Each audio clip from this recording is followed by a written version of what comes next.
ফিরে এলাম বিরতির পর এবং এই মুহূর্তে যে খবরের দিকে নজর রাখবো, নেপালে বিমান দুর্ঘটনার যে খবর আপনাদেরকে দিয়েছিলাম, যে যাত্রী সহ বিমান কর্মীরা যারা ছিলেন মোট 19 জন সেই বিমানেই ছিল এবং এই বিমান টেক অফের সময়ে তার কিন্তু আগুন ধরে যায় এবং এই বিমানের দুর্ঘটনা ঘটে এবং 19 জনই তাদের মৃত্যু হয়েছে বলে আশঙ্কা করা হয়েছে। একদমই তাই সুদীপ্ত, যেমনটা একেবারে সর্বশেষ আপডেট আপনাদের জানিয়ে রাখি যে এই ঘটনায় 15 জনের মৃত্যু হয়েছে এমনটাই দাবি করেছে কিন্তু নেপাল পুলিশ। আপনাদের যে খবর জানাচ্ছিলাম যে ফের নেপালে বিমান দুর্ঘটনা এবং এখনো পর্যন্ত যে সর্বশেষ আপডেট পাওয়া যাচ্ছে 19 জনের মধ্যে 15 জনের মৃত্যু হয়েছে দাবি নেপাল পুলিশের। এই মুহূর্তে আমাদের সঙ্গে রয়েছেন আমাদের প্রতিনিধি অঙ্কুর ভট্টাচার্য। অঙ্কুরদা, এই যে নেপালের যে দুর্ঘটনা, সেই নেপালের বিমান দুর্ঘটনায় এখনো পর্যন্ত মৃত্যুর খবর কি উঠে আসছে এবং ঠিক কি কারণে এই দুর্ঘটনা তা কি জানা গিয়েছে?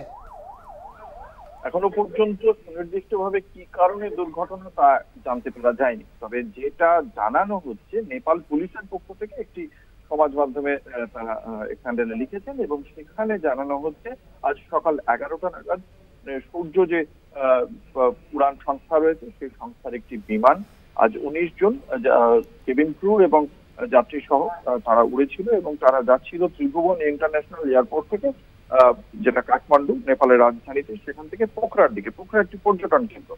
এই 19 জনকে নিয়ে যখন যাচ্ছিল তখন এই দুর্ঘটনাটি ঘটে এবং সেখানে 15 জনের মৃত্যু হয়েছে বলে এখনো পর্যন্ত নেপাল পুলিশের পক্ষ থেকে জানানো হচ্ছে।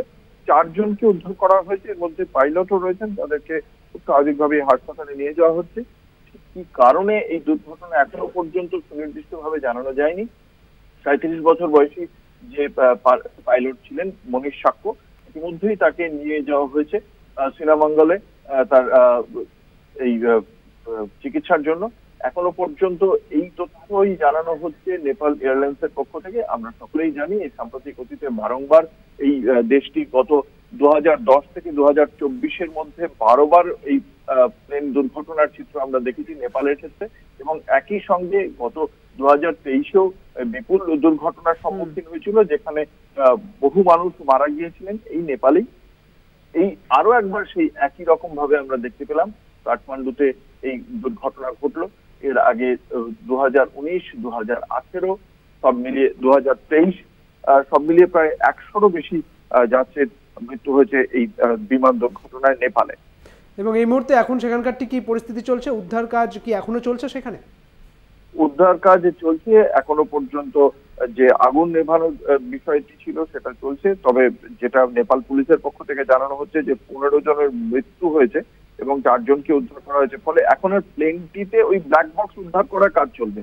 যে 19 জন ছিল সেই 19 জনের হিসাব তো পাওয়া গিয়েছে। 19 জনের মধ্যে 15 জনের মৃত্যু হয়েছে বলে নেপাল পুলিশ ঘোষণা করে দিয়েছে। 4 জনকে উদ্ধার করা হয়েছে সেটাও জানানো হয়েছে। ফলে 19 জনের হিসাব শেষ। এবার ঠিক কিভাবে এই দুর্ঘটনা ঘটলো, যেহেতু তা বিমানের মধ্যে থাকা ব্ল্যাক বক্স থেকেই জানতে পারা যায়, ফলে সেই ব্ল্যাক বক্স উদ্ধারের কাজ চলবে। এখন সেই উদ্ধারের কাজই চলছে। বেশ, অনেক ধন্যবাদ অঙ্কুরদা তোমাকে। আমাদের সঙ্গে ছিলেন আমাদের প্রতিনিধি অঙ্কুর ভট্টাচার্য। আপনারা দেখছেন এই মুহূর্তে ঘটনার মুহূর্তের ছবি, যেখানে কালো ধোঁয়ায় ঢেকে গেছে আকাশ এবং এই মুহূর্তে যে আগুন ধরে যায় বিমানটিতে এবং ভেঙে যাওয়া বিমানটি মাটিতে পড়ে রয়েছে, সেখানে 15 জনের মৃত্যু হয়েছে। এখনো পর্যন্ত 19 জন ছিল সেই বিমানের যাত্রী এবং তার মধ্যে 15 জনের মৃত্যু হয়েছে। 4 জনকে উদ্ধার করা গিয়েছে বলে নেপাল পুলিশ সূত্রে খবর।